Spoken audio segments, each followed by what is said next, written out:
Hey, I'm Sears. I'm a longtime college student and I've been asked numerous times, which tablet should I buy for school? Well, let's talk about it. For most students, tablets are used for digital note-taking, presentations, and/or documentation, among other things, and they're more companions to your setup, so you'll likely still need a PC. In the current market, I separate tablets into 4 categories based on total cost and value they bring: entry-level, mid-range performance, professional, and 2-in-1. So with that said, first, let's talk about entry-level tablets. These devices are focused on being the lowest cost possible, meaning great for college students. They're cost effective, pretty solid performing, and just no nonsense. They're helpful, and they don't break the bank. From what I've seen, I would include the 10th generation Apple iPad, the Samsung Galaxy Tab S9 FE, and the Lenovo P12 2024 as great contenders for this category. With their full estimated prices listed, even including their accessories. There are also different student discounts for all of these tablets, so research those as well before buying. But as you can see, they're pretty cost effective, especially compared to other options in this video. And each device has its own little quirks and benefits, such as with the iPad 10 being probably the most common tablet used in college out of these 3 because of its streamlined operating system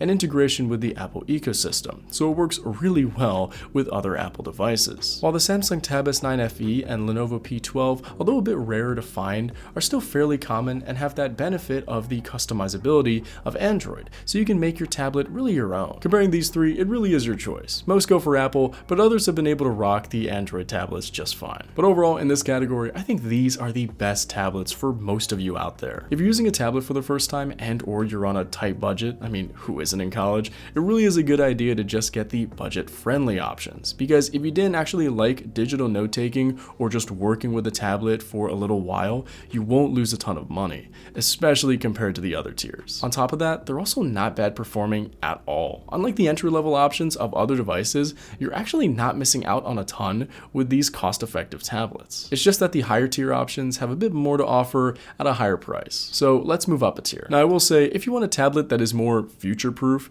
this is the mid-range performance category. I included the iPad Air M2 version, the Samsung Galaxy Tab S9, and S9 Plus here, and these are frankly great if you have the cash. I personally use an iPad Air and have been rocking one ever since I started college, and it's amazing. I saved up for it by working a ton of overtime at a warehouse, and it was so worth it. It performs great, still is useful, and is being used on a daily basis, and I don't regret my decision at all. And that's probably how you'll feel about any of the devices in this tier. The Tab S9 and S9 Plus are always being recommended by Android fans because of their performance and screens. They're solid devices, especially if you like the flexibility of Android. Either one is good. I included both depending on your size preferences, but they're still loved by Android users nonetheless. I think overall though, I would suggest these devices only to those who are completely set on purchasing a tablet, maybe even only to those who have owned ones before, because they are expensive and there's no turning back from the costs. Here are the estimated totals, including their accessories. There are also student discounts available. So because of the fact that the tablets in this category are essentially investments,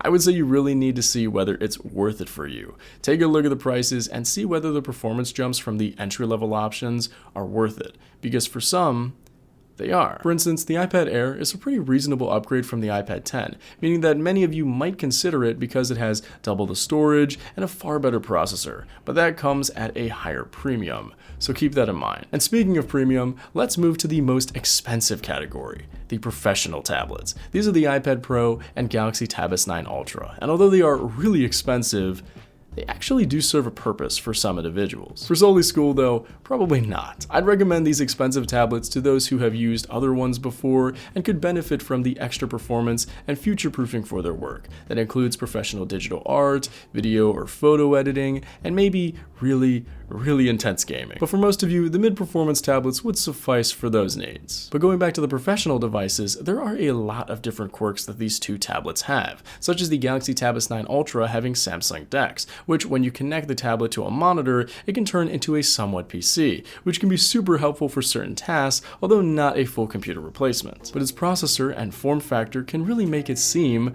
like a somewhat laptop. And the iPad Pro, with the more expensive options, has a nano-textured screen, which can be super nice nice to look at for the digital artists out there. But it is just an added convenience at a really high price, so for most of you, these tablets are probably out of your range. I'd say they're best for those who have the work that really require the best of the best, such as, like I previously said, professional digital art. Otherwise, for note-taking, standard schoolwork, and even normal digital art, either the entry-level tablets or mid-range performance ones are great for almost all of you. But for those who really want the best of the best, the Samsung Galaxy Tab S9 Ultra and Apple iPad Pro are the two I would suggest. And lastly, let's talk briefly about two-in-one devices. These are laptop-tablet hybrids, a famous example of which is the Microsoft Surface Pro 11, a device I've compared extensively on this channel. But put simply, two-in-one devices are laptops with an actual computer operating system, for example Windows 11, in a tablet form factor. So for those of you who don't want to buy two devices, a computer and a tablet, you could purchase a two-in-one that incorporates both, which can be pretty cost effective as seen with the prices. So as a last option, this can be considered as well. But overall, I would suggest the entry-level and mid-range performance tablets to nearly everyone watching, while the pro options to the high-level workers out there who use their tablets extensively outside of school, and the two-in-one device for those who just want more of a hybrid and don't want to carry a computer and tablet around. Ultimately, this is your decision, but I'd say, especially as a student, stick to the basics. I'm incredibly grateful I purchased a MacBook and iPad Air combo when I started college, and will continue with that in the future. In regard to any parting advice I would give to you, I would say to focus on your needs and see which tablet aligns with that best. For most of you, that would be the entry-level or mid-range performance tablets, but for some, that could be the pro-level or two-in-one devices. Make sure to check them out at your local Best Buy or tech store to see them for yourself, and I'm sure you'll make the right decision after that, especially with those student discounts. My name is Cyrus, it's spelled like Cyrus, but not like Rooster, just take out the tur. Thank you very much for watching, and have a wonderful day. Peace.